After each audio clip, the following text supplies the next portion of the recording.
You only need 1 hour to change your life.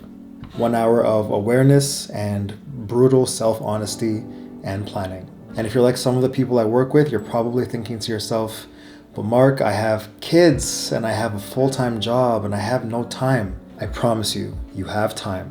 With what you're going to learn in this video, we're going to change your life. So make an hour in the early morning or late in the evening when no one's asking you for anything, your family's asleep, your work is shut down for the day. Make the time.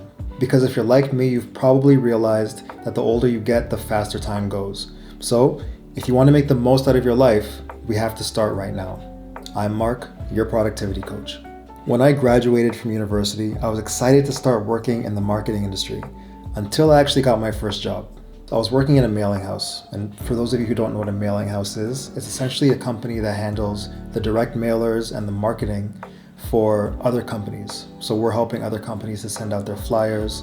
We have the mailing lists, the address, postal connections, that kind of thing. But I was working for this company in that typical gray cubicle that you think of when you imagine a boring, slow office job.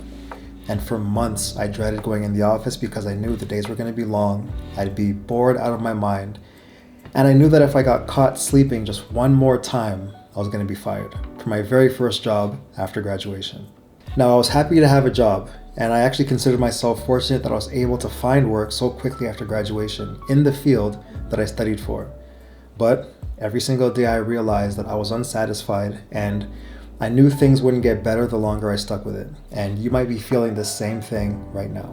So the first thing I want you to do is take out a notepad, maybe use your laptop or your cell phone, and write down the words, "Am I satisfied with where I am right now?" This isn't going to be on a scale of 1 to 10 because I want you to be as honest with yourself as possible. So make it clear, just a yes or a no. Are you satisfied? After that, I want you to write down specifically what you're unsatisfied with. And of course, this is going to be personal to you, and it could be any number of things. Maybe it's I'm unsatisfied with my job or my level of income. I'm unsatisfied with my personal relationships or my romantic relationships. Maybe it's your living situation. You're not in the city or even the country that you want to be in. Whatever it is for you, write it down. A lot of people stay stuck in a life or a routine that they don't enjoy because they become complacent. And that complacency becomes numbness, which kind of keeps them stuck on this ever-revolving door of the sameness over and over again. But nothing changes until you become absolutely disgusted with your situation and you realize, I need something better for myself. My moment of disgust was realizing I can't do one more year in these gray cubicles. And don't get me wrong, this is no judgment against people who enjoy that type of work. If you enjoy working in cubicles or going to the office doing the same thing over and over again, that's completely up to you. For some people, that represents stability, it's a paycheck, and that could be someone's dream. It just wasn't what I wanted. It didn't align with my goals, and that's why I felt disgusted with the situation I was in and continuing it for so long. And that disgust and that discomfort is really what propelled the change. I knew that my current habits weren't going to take me any further than where they had already gotten me. And hopefully you see this for yourself too. You want a better life for yourself, but what you're doing right now isn't working. A while ago, I read this book called Thinking Fast and Slow by Daniel Kahneman. And in this book, he talks about System 1 thinking versus System 2 thinking. So let me break this down for you. System 1 thinking is the automatic, instinctual part of our brain that doesn't take any significant time or effort to figure things out. So for example, if you see a word like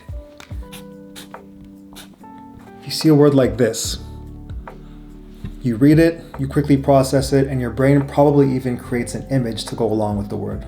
Hopefully you can read my writing, but it says tiger in case you can't read it. But on the other hand, System 2 thinking often takes a lot more effort, more intention, and it can even be uncomfortable. So for an example, take an equation like this. 27 times 44. Now, these numbers came to me randomly, so it would even take me a little bit of time to figure it out, calculate it, and work through the numbers. But this is essentially a representation of how our habits work based on how our brains work. System 1 is quick, instinctual, it's autopilot, what we're used to every day. So it helps us to stay in that comfort zone. Versus System 2, which takes more time, more effort, can make us uncomfortable, and this can all drain our energy a little bit more. But this is how we stay outside of where we've been stuck for so long, and how we take ourselves to that next level of our lives. For better or for worse, most of us live our lives in that autopilot mode, staying in that comfort zone because it's what we've been doing for so long. So this is just what our lives are. And no matter how big our goals are or how many people we tell, I want to generate $120,000 of commission income, or you know what, I want to be on time for every appointment and every event that I commit to this year. The moment that extra effort has to be put in and we're getting outside of our regular routines and our regular habits, we default to our comfort zones and we start to make excuses for ourselves and reasons for our goals not being achievable anymore. Take out your notepads again, and I want you to answer this question for yourself. What are the habits and the routines that are keeping you stuck in your current situation every single day? After a long day of work, you come home from the office and maybe you're scrolling on social media for 2 or 3 hours until bedtime. Or maybe you're going straight to TV or your laptop and having a Netflix binge for hours on end. I get it, some people have families or children to take care of. You prepare food for them, you put them to bed, but what are you doing with that time between those responsibilities and before you go to bed? Write it all down. One of the things that we all know, but we're not always conscious of, is that we're on autopilot every day. We wake up, we prepare for work, we go to work, we come home, we eat, and we sleep, and repeat the entire routine over and over again. But it's when you find those new conscious habits that you can actually start to make progress in your life and make changes. We need to find some new behaviors to replace the old ones. This is where we get to decide what you actually want to achieve. It's impossible to lock in without a target, so let's get clear on what your target is. One of the very best frameworks for setting goals is the SMART method, and SMART is an acronym for specific, measurable, achievable, relevant, and time-bound. So instead of saying, I want to be more fit, which has no specificity to it, it's very general, it's very wide, you want to change that into, I'd love to be able to do 30 push-ups in a row within 30 days, or within 60 days, or 90 days, whatever your timeline is. And if it's an income goal, instead of saying, I want to make more money next year, you're going to make that more specific by saying, I want to earn $120,000, whether it's a salary or it's commission income, by December 31st of next year. On your notepad, write down specifically what you want to achieve. Take it one step further by adding your reason for wanting that thing. That emotional connection is going to reinforce that goal that much more. And it's going to be daily fuel, daily motivation for you to stick to this goal and push it forward every single day. This is where I like to work backward from my target and put together an action plan to achieve what I want. Now, hopefully you're still with me, because this part of the process is going to take some research, an identity shift, and a lot of self-discipline. But I promise you, it's going to be worth it. The gap between you and your goal is information and execution. So you and I need to fill that gap by reverse engineering the goal and figuring out what actions we can take every day to make incremental progress. Let me show you a few examples that might apply to you. I like to start with money goals because it applies to so many people. Let's say your goal is to generate $120,000 of commission income by December 31st of next year. For simple math, $120,000 breaks down to $10,000 per month. And let's assume that whatever your widget or your product is sells for $2,500 each. You need 4 sales per month to get to that 10K per month mark. And that 10K every month for the year is going to give you that 120 at the end of the year. But we can still get more specific. We know our annual goal, 120K, we know that breaks down to 10K monthly, and we know that 10K is going to come from 4 sales of 2,500. But how are we getting those 4 sales every month?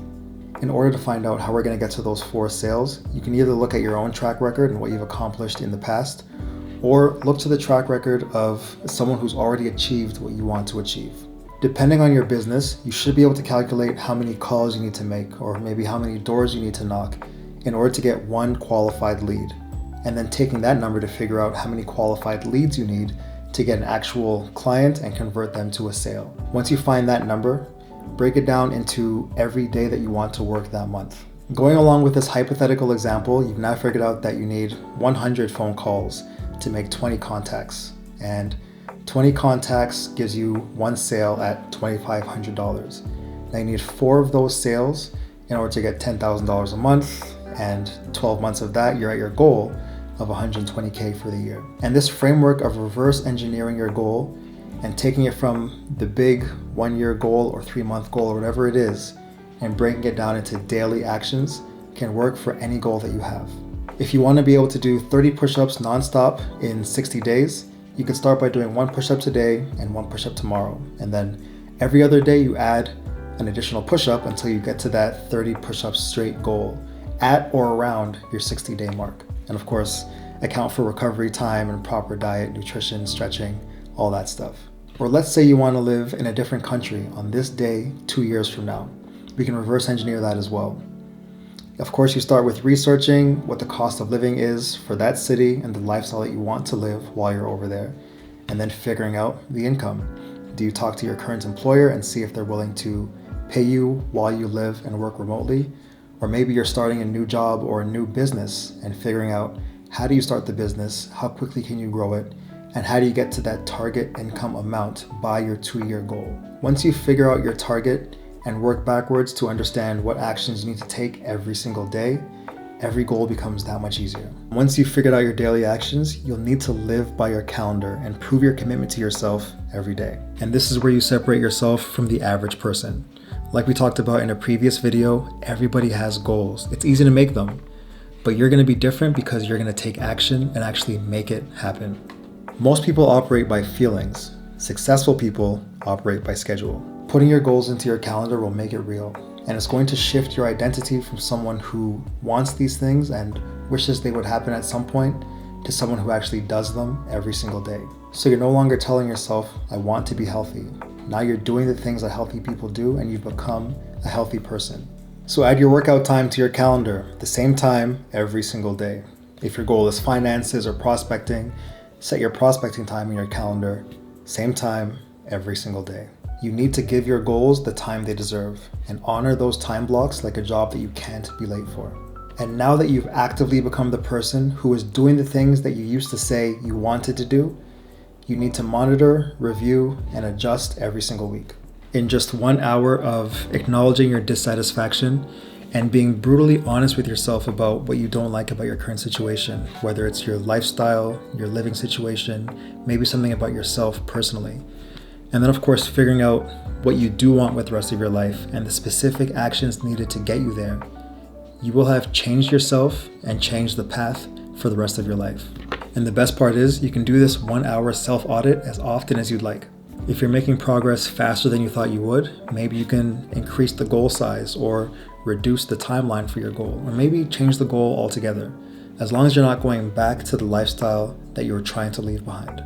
So once a week, I want you to check in with yourself and ask these questions. What worked? What failed? What needs changing? And what's one big thing that I will commit to this week? Repeat this forever. That's how champions are built. Most people spin their wheels through life, not even realizing they're stuck, but you don't have to. Lock in now before life forces you to. And keep these things in mind. Discipline over motivation, systems over feelings, and progress over perfection. It's not easy, but you're becoming a new person and building a new life, brick by brick, day by day. Let's get it done.